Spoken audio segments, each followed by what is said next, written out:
Welcome to the Maria Liberati Show, where food meets art, travel, and life. So what does food mean to you? This week, my special guest is Alex, who is a passionate traveler, and he has a travel company, and he's an expert on some regions of the world. And today we're going to travel to the Czech Republic with Alex. He's going to give us some tips on traveling to the Czech Republic and some info on favorite dishes there. And we're just going to travel with him out to the Czech Republic. If you've ever wanted to go to Prague, which is such a beautiful city, or just explore, you definitely want to hear some of Alex's tips.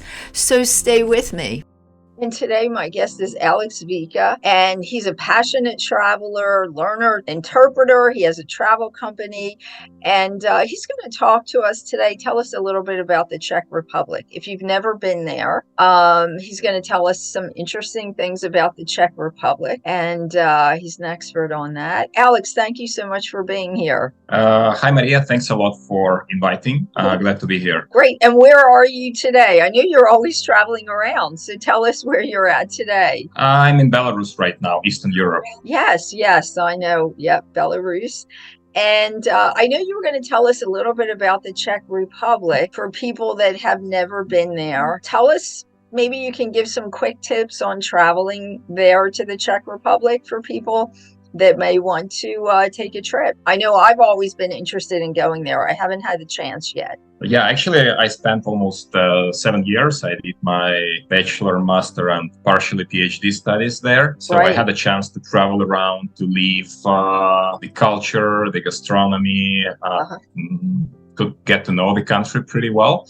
Yes. So most of people probably know Czech Republic. First of all, it's a very diverse destination. It has pretty much a bit of everything when we Right. speak naturally, culturally, gastronomically. Everybody knows probably Czech beer. That's one of the most famous, Yes. beverages, let's say, but not many Yes. people know about Czech wines that are also quite diverse. Now, due to climate change, a lot of different varieties are being introduced, and they also have a quite a long history of this. But in general, definitely Prague, it's one of the most wonderful cities, if not in the world, but definitely in Europe. Yes. Well-preserved historical center, UNESCO listed. There are about 10, if I'm not mistaken, UNESCO listed places like some colonial, like Český Krumlov, like Telč, Třebíč. There are some beautiful national parks. Czech Republic is kind of like rounded up by mountains from almost from all sides. They are not the highest. They are not Alps, for example, but they are pretty high. So you can ski there in winter, snowboard, whatever you prefer. So it's a lot of things to do. Yes, but I would always go to Prague, at least to Prague, and then do some day trips. If possible, you can spend there a couple of weeks traveling in Czech Republic. If you want to get to know it well, it could take even months, probably. Yes. And, one of the things that surprised me, I know you mentioned about their wine. So I'm in the United States now, and one of the companies that sponsored me for something, it's actually a winery in New Jersey, but the family has a long history of winemaking from the Czech Republic. And they told me all this stuff about, the history of it and all that. So I didn't even realize that there was a history of winemaking there. So the family just came over and bought a lot of land and then started their winemaking here.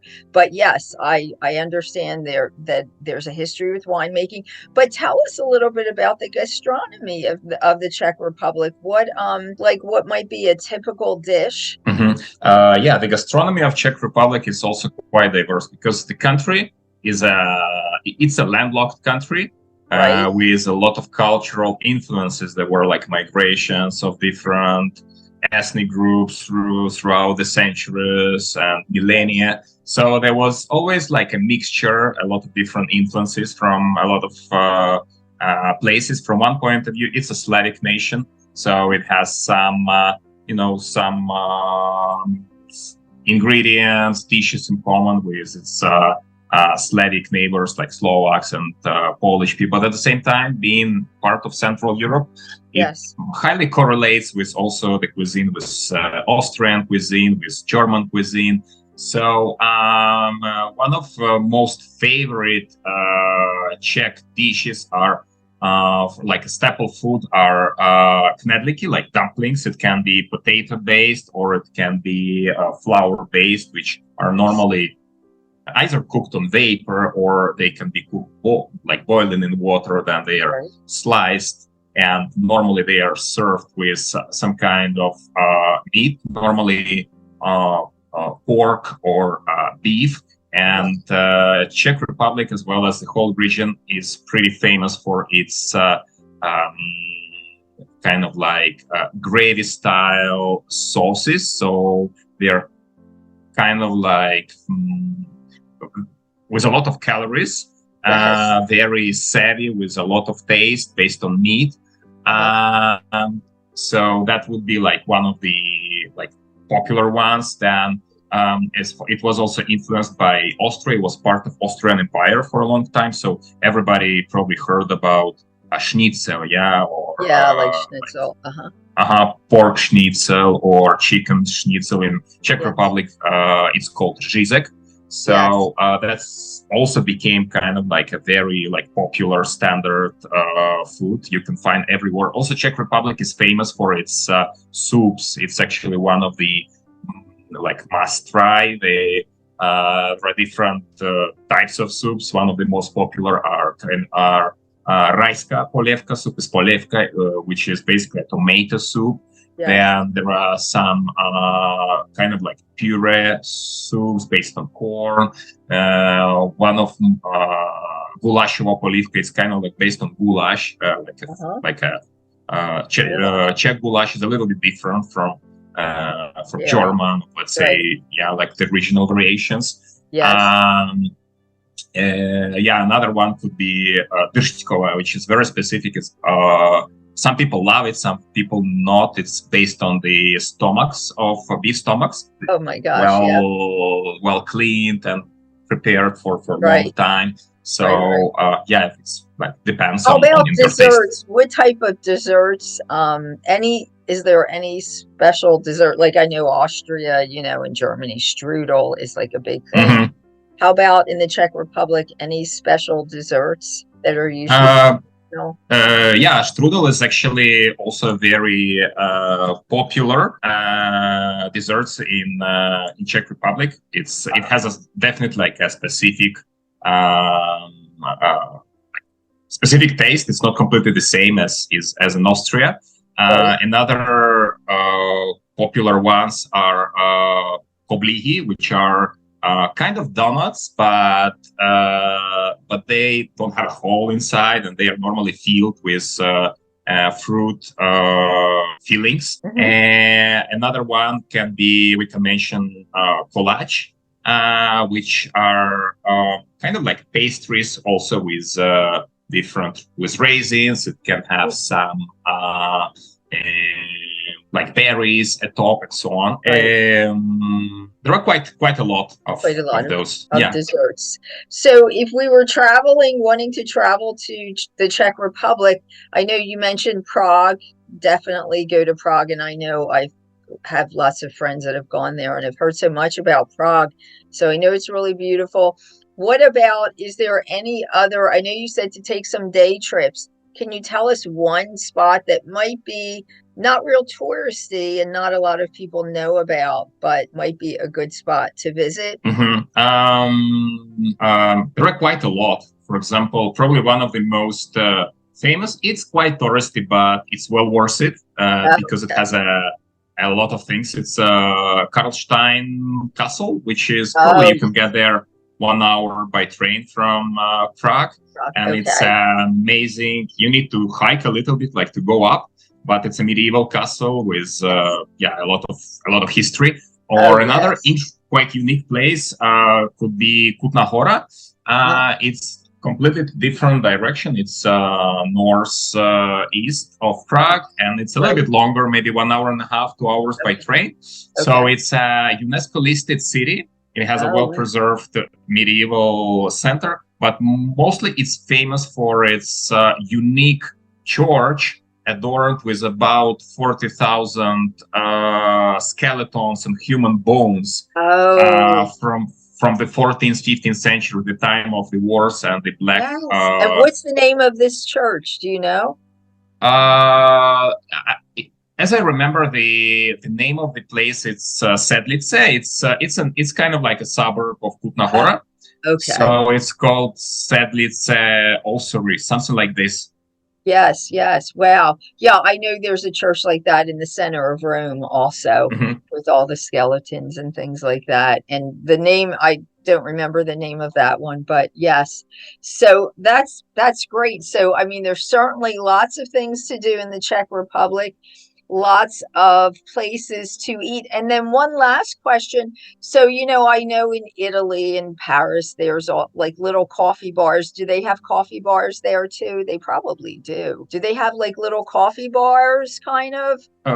Find in Paris and Italy and even Austria? Yeah, of course. Actually, coffee is the most popular, let's say energetic. Yeah, yes. Compared to it's preferred.